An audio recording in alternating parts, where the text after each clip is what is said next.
It was the morning of September 11th, 4:15. I had been working a car-hit pole in the field with some crews, but Lisa called. She called me on a payphone from Gate 19 at Logan Airport. No cell phones back then, or very few. I picked up the phone and she says, "Hi Dad, I made it across the Big Dig," which was a large construction project in Boston. Very difficult to get through. Made it to the airport just in time. She was 15 minutes from boarding her plane. She says, "Can't wait to see you." I said, "Yeah, I'm gonna go home, catch a couple hours sleep. You don't get in till like 11 or so it'll be okay. Love you too." It was a little before 6 o'clock that morning. One of my crews called me from the field, said, "Turn the TV on, Tom, there's something going on in New York City." My son was listening to the radio in his bedroom. He must have been 10 years old, prior to school. And he came walking into our bedroom. I was still half asleep, and he said that a plane had crashed into one of the towers in New York City. And I was like, "You're kidding me." We turned on the TV. Before 6 a.m. I had, those tube televisions, the old school ones, sitting behind me. I'm doing my hair in the mirror. You can see the reflection of the TV in the background. I'm doing my hair. And I had just turned it on, walked in, started getting ready. I see, the news is on. I see what looks like a fire, smoke. I'm not really paying attention to it at first. And then I'm literally watching it, and I see the second plane hit. It was 3 minutes after 6 that I watched the plane come out of the left side of the TV screen and crash into the building, and my first impression was, this can't be real. This has got to be Hollywood or something. And sure enough, we were able to see the second plane strike the second tower in New York, and we knew then that this was just not an accident, that this was a terrorist attack. And I stopped. I had no idea what was happening. It was shocking. About that time, the announcement came out that it was a non-stop from Logan to LAX, and my heart stopped. But they said it was an American Airlines jet, which the first one was. Less than 5 minutes later, the phone was ringing with Lisa's mom on the phone from home telling me they said it was a non-stop from Logan to LAX. And I said, "Yeah, but it's an American Airline." She was on United. So I left work at 7 o'clock, and when I got home, my wife had left for work at her job at Toastmasters International. It was about 8:30 that morning I received a phone call from a young man that had taken her to the airport, and he said they've just reported on the Boston stations that UA-175 was hijacked and crashed. So I drove down to Toastmasters and picked her up. United called later that afternoon, about 1 o'clock, and confirmed she was on the manifest. So I was on my way into work, and I got a call from Mike Guard, who was a deputy at the time, another canine handler, who was also trained for search and rescue. And he told me that he received a call from FEMA and that they were asking us to deploy out to March Air Force Base and stage there until we could be loaded up onto a C-5 airplane along with the other task force members. It was Los Angeles City Task Force 1 was the task force that was assigned to be deployed, and there was 64 persons attached to a task force at that time, and 4 of them are canine search specialists. So they loaded up all the equipment, pallets and pallets of searching equipment, and my dog and I, Canine Eris, into the belly of the C-5. And we were deployed out of March Air Force Base that Tuesday evening. So I went with a multi-agency group that was funded by Calvary Chapel a month later. So I arrived a month after Mr. Wank did with the canines. And we went right to ground zero, to the pit. It was surreal. I'm feeling emotional, I'm not sure why. It was surreal to see the devastation of the buildings. There's some photos on the table outside if you want to see what I saw at that time. And We started talking to people down in the pit immediately, from NYPD, NYFD, the Port Authority Police, iron workers and steel workers, thank you. And we just started being chaplains. Those of us that were chaplains, we started being chaplains. And the smell, I'll never forget. I've never had that scent or smell since, but the massive devastation was very overwhelming. So we had to take left foot, right foot. If we were going to be chaplains and we were going to be of any use at all, we had to just go moment by moment and trust that God would help us. You can't prepare for this, so that God would help us to be chaplains. And I was a new chaplain for the department at the time, so I cut my teeth in this ministry at Ground Zero. When we landed at an Air Force base in New Jersey, we were bussed into Manhattan, and on the way in, I could see, I've never been to New York before, but I've seen pictures of the skyline, and the Twin Towers are historical. They're in a lot of movies and everything, and not seeing them there and seeing smoke rising from that area, just really, the reality started to set in on what I was about to see. And we set up in the Javits Convention Center. There were several task forces there, and we slept on cots with the dogs sleeping next to us. And my first night deployed on the actual pile was Thursday evening. There was a light rain, and a lot of the dust that had been kicked up during the collapse and everything started to really settle on everything. And as I walked on the pile that first night, Thursday night, with my partner Eris, we noticed that there was still smoke rising from several areas on the pile, and it was still warm to the touch. And I just looked out over the immense devastation and just thought to myself, wow, this is, one building was 110 stories of steel, office equipment, people, and all that's left is this concrete and steel that I was walking on. It was surreal. When I was sent over there, I went with my mom, and I volunteered with the same organization that was funded by Calvary Chapel. And my job was to serve food to all the emergency workers that were there. So there was this little chapel that has a residual blast from the explosion. They kind of cleared it out and used it as a place for emergency workers to come and just take a break and sit down and eat. There's toiletries set up, and you know, me at 18, I'm like, okay, I'm going and I'm helping. You know, I'm gonna go and I'm gonna help, you know, and do what I can. Getting there, first arriving, it was, I guess I could describe it as still. For New York City, that's weird, right? It's always very busy. Everybody's around, everybody's walking around. There's people everywhere. It was like a ghost town. It was somber. It was very still.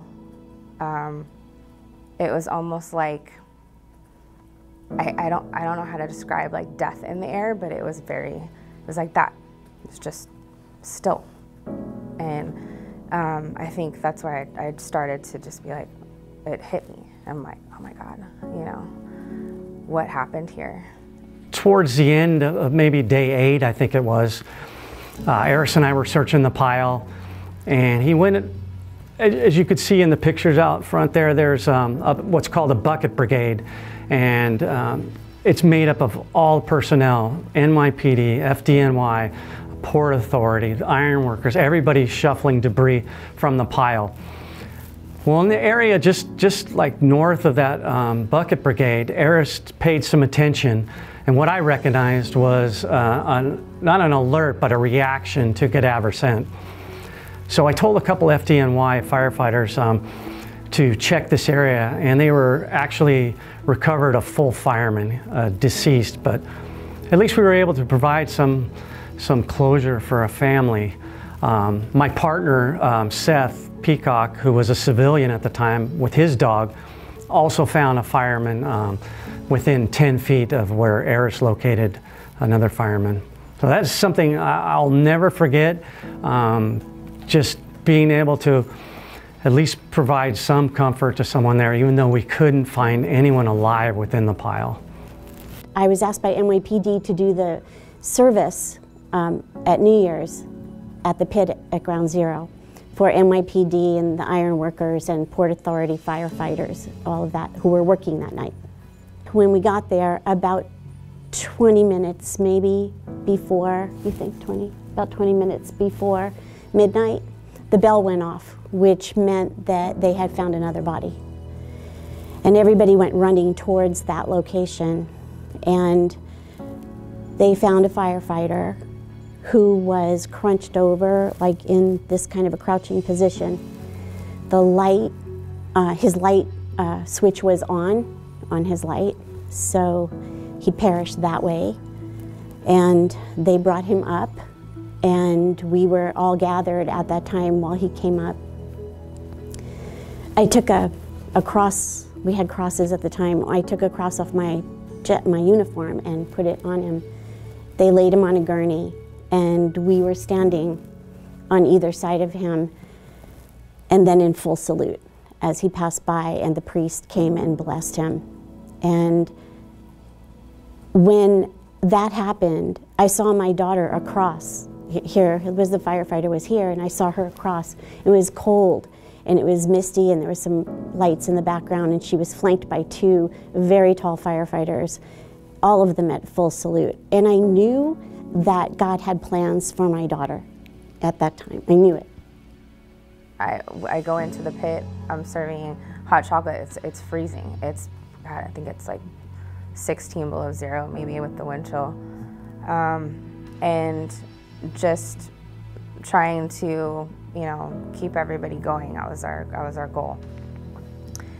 That night, that moment, the bell rang. It's a very chilling bell because we all knew what that meant. That meant that a body was found. And at that moment, everybody stopped. I mean, everything stops. Sorry, I get emotional. I've actually never shared this before. So there was a firefighter that was found, like my mom said. You know, he was collapsed in his position in the building. And so he just had that small space, and he had his light on, and he was just, you know, he was trapped. So he ended up, he died like that. His body was taken out of the rubble. They covered him with a flag, and we set up an honor guard for him to create any kind of dignity for him. You know, how he died, I'm sorry.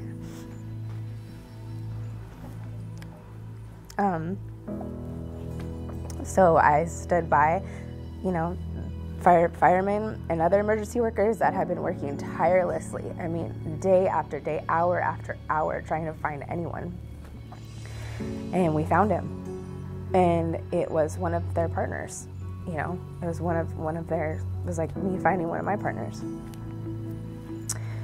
His body passed, and, you know, we were in full salute, and our goal was just to give him that last bit of dignity, you know, and give him, you know, any kind of respect that we could at that moment with the horrible way that he died.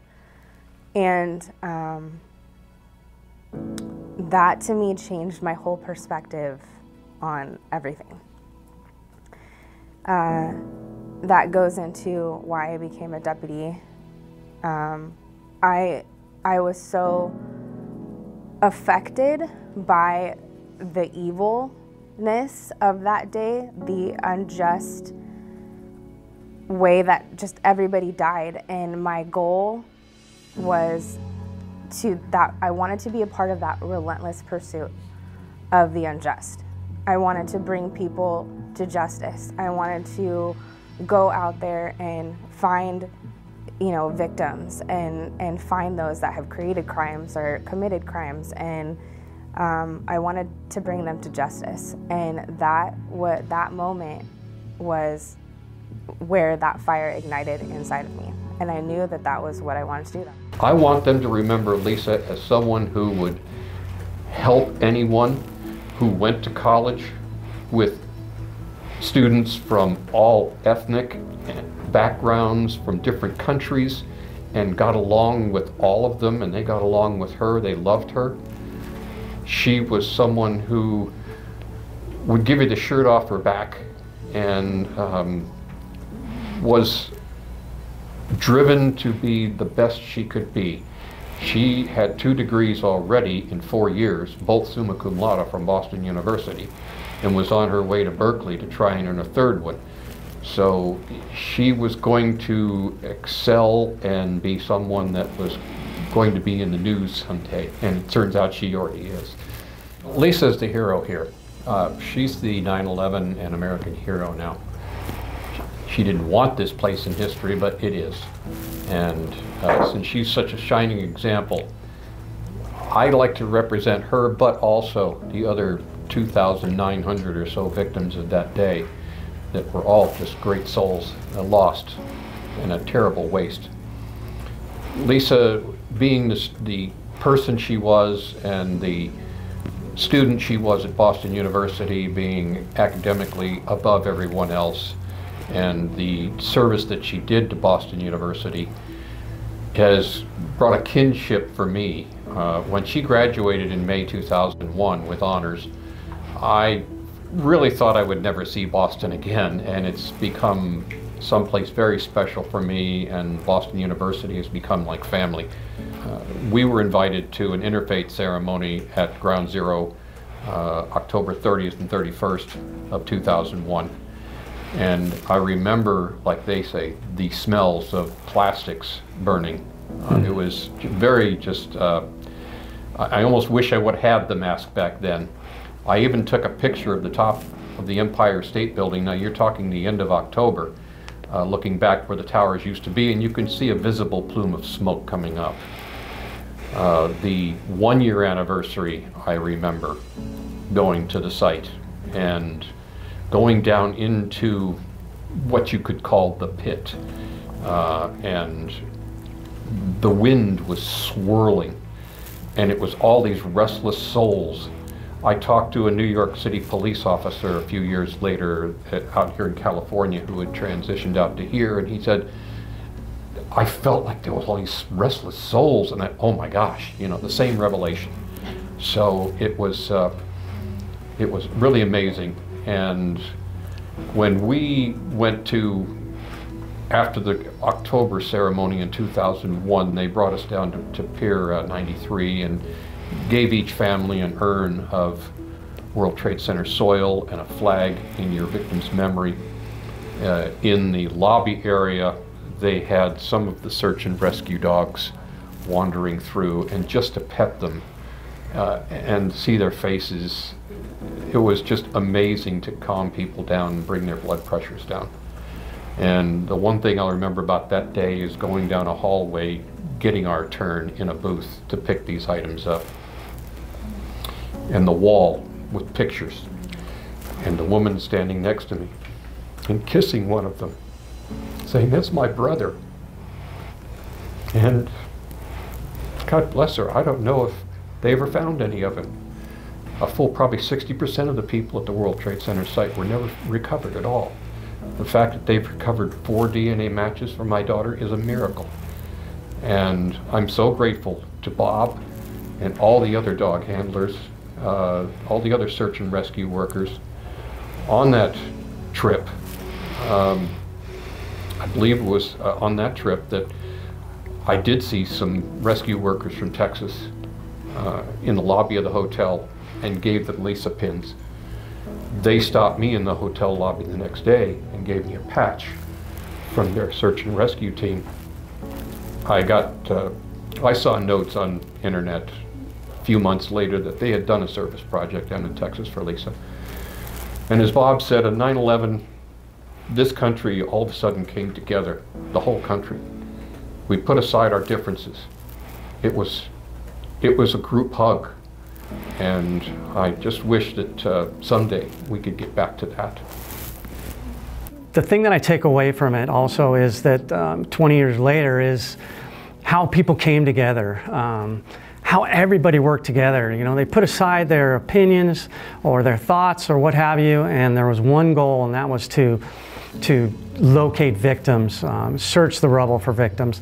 And everybody worked together, threw aside their differences, and also the public greeted us literally with signs as we drove into the pile every day in our van, standing out on the street saying, "You're heroes." And I didn't feel like a hero, that's for sure, but I was at least able to provide some relief during my searching there. The moments of hope came when I could see a flicker of light in people's eyes again. In the beginning, it was very intense, and it took time, and when we began to get closer with our relationships, and I felt that people were directing me, go sit here, go talk to that person, go talk to that person. That was a moment of hope, that God was there, and in some small way I could help. I think a lesson learned that I've carried with me all these years is that sometimes there's just no preparing for things. You know, as a chaplain, you don't prepare, you show up.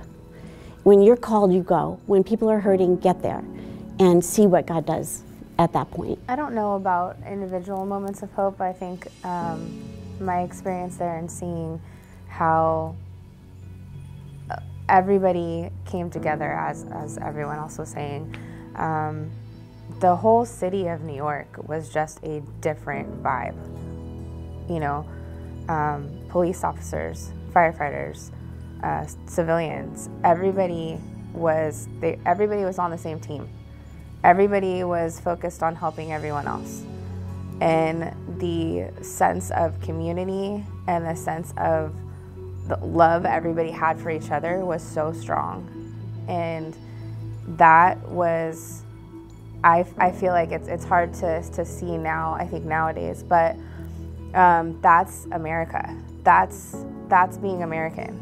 And that's everybody coming together when you need help. That's what we do as Americans. And so that meant a lot to me, and that stuck with me through all these years. That was my experience there with the city of New York, and seeing that happen, it had a really big impact on me.